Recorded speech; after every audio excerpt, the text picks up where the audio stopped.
So you mentioned going back to your club team at one point in time. I remember also too as well because when we took over, I think we weren't the best ECNL side in the club. But after a year, you guys as a team were untouchable. I remember Mhm. going, I'm not sure if you remember this, but we went to Silver Lakes. We played 3 games. We won every game, 1-0 only, because again, we weren't like this goal scoring machine team, but we were Yeah. so well organized and that we could move the ball so comfortably that I remember actually coaches asking us, like, what are you guys doing?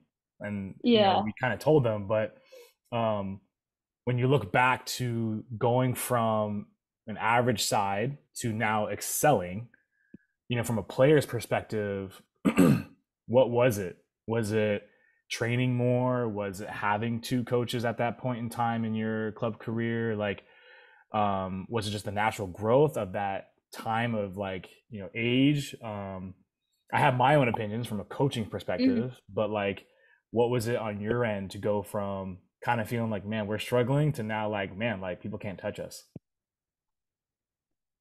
That's a great question. I feel like it's a mix Mm, between everyone finding each other's strengths and weaknesses and mm, having the time to find those and um coaching and like move the ball faster, do this faster. Like I feel like we kind of played quick passes around people. Correct mm, me if I'm wrong. I feel like that was like mm-hmm, what we did. And that's what we found was our strength as a team, but we didn't know that. We had to find that. And I feel like it took time, it took coaching, it took getting to know each other on and off the field better. mm, Because I mean, it's club, like you don't see these people throughout the day. You see them for an allotted 2 hours a day. So it's mm-hmm, hard to like really get to know people and kind of know how they think. And I feel like we all put at that time extra effort into getting to know each other, getting to know how each other brain works. And I don't know, we just all wanted to find success because I mm. feel like we had so many losses at that point that we're all so motivated. We're on the same page. I feel like that's the biggest thing is being on the same page and everyone wanting it. Yeah, you said the word time like a handful of times in that explanation, Mm-hmm. and it kind of goes back Yeah. to like, well, we trained 4 days a week, and Yeah. I remember when we first announced that. I think some people naturally, which is okay, were like, that's a lot, but the way we structured it was, Monday was futsal, which you guys went crazy about being inside, not in the sun Mm-hmm. or out under the lights. You're on a small basketball court in a gym, a wood basketball court, and you guys just scrimmage essentially the entire time. Like, yeah, you warmed up, but Yeah. essentially it was just like, let's throw the ball out there and start playing, and hopefully don't break a window. Um, Yeah.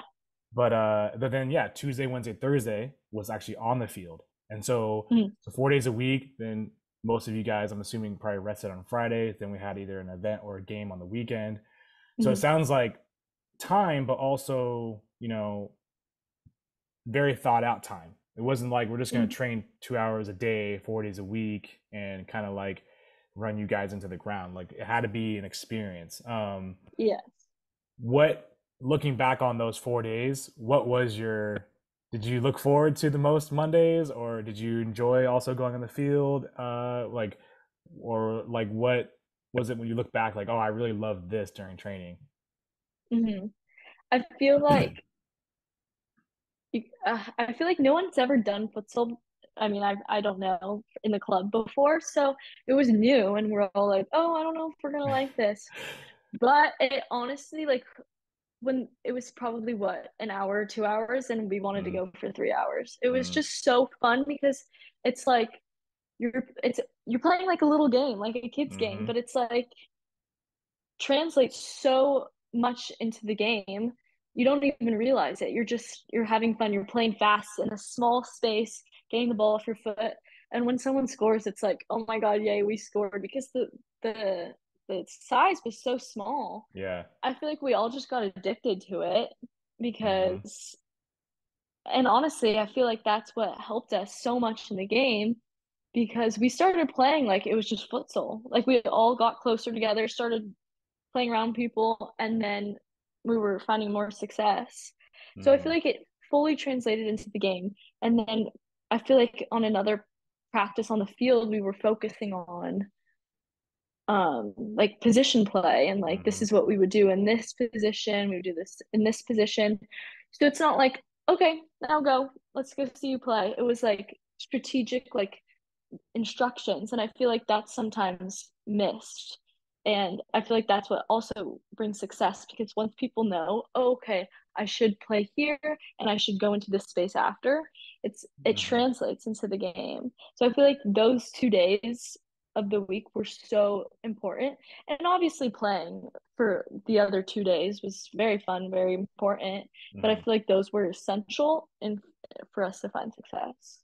Yeah, it puts a smile on my face to look back at those days because I'm not sure if we were strategic on that Monday. Because if you think about it, if you had an event No. or if you had a game, you're Mhm. usually exhausted, especially those who play the full Yeah. 90 plus, right? Mhm. Sun, all that travel, that kind of stuff, just mentally, physically drained, and whether you had a good game or a bad game. But like Monday was like kind of like perfect because it was like imagine if you had to go to the field for 2 hours after just playing. You most Mhm. players would be like, oh, I'm sure even coaches would be like, I'm exhausted. I needed to kind of recover. But Monday was like, we can't wait to get to like futsal. And I remember we Mhm. would show up early to get there and get set up. And I think we actually used like rolled up gymnastics, like falling pads. I'm Yeah. not sure how you properly say that. I apologize to all the gymnastics people who just heard this. Mhm. Um, but like, yeah, we would like roll them up into like a Tootsie Roll and then like put them against the back of the court. And that was like our goal. And I think someone brought like a heavy, obviously like a futsal type ball that was like a little bit more dense. Um, Yeah.